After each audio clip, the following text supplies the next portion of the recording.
jadi the best kem go kadi gagai runyo em ge chiera chiru dir ka pinchen ngone em ne ban ya la jiben kemadika di ke bendu kumalaika dan ya li jam ke byu ketu wet dilwe ne bitu ka chiru tiel ye kule ke jilwe ne bi isaya ai luel dek di jugo yenen jadi in the beselkem minyan jadi ye jol meri ben si jwa jaben yen ate kodo aje jwa jaben yen ye aje jwa ben wan yali manton yali ke koi ke wet dilwe ne bitu ka jiro tiel ye kule Isaya, Jai, Luel, Dixi, Jugo, Manjidi, walk the Gule, Ekereto, Manon, Jiluel, Isaya, Nebi, Yam, Yameda, Bedin, the maid, the Jete,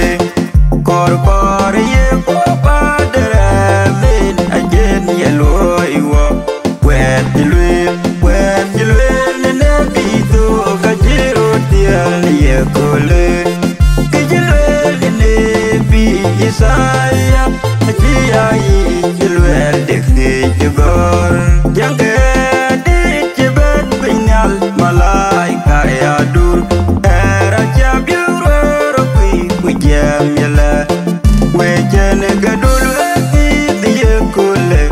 Banded the bit, when you get it, oh, binded, where you live, and Nebito, Kajiro, the Yakule. Isaya, Jai, Luel, Dixi, Jugor, Erjabad, Yekule, Jeneke, Guy Manuel, Wadum, the Yaling Lodging, Jidi, Tuchir, Yaling Rit, Una, Yakudor, Benjenekare, Wapol, Edin Jude, where you live,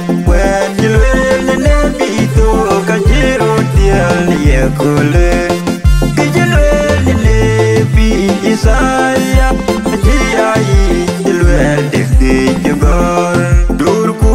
Duguanyol, Melega Jedi, Meleng Loy Java Jedi, Yen Meet Kupio, Kale Jawane, Madam Juda, Yeju Kerito, Yen Kemen Jetuai, Tua Ben Wat, where you live, Nebito, Kajiro, Tiel, Yekule.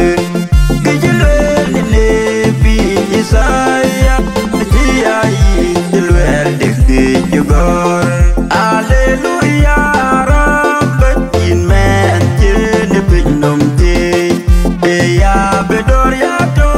walk, Kumia, the Pio, Nepinum Kunieria,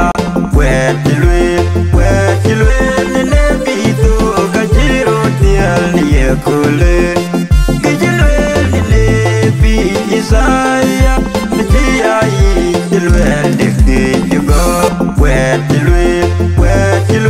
and Nebito, Kajiro, Tiel, Yakule.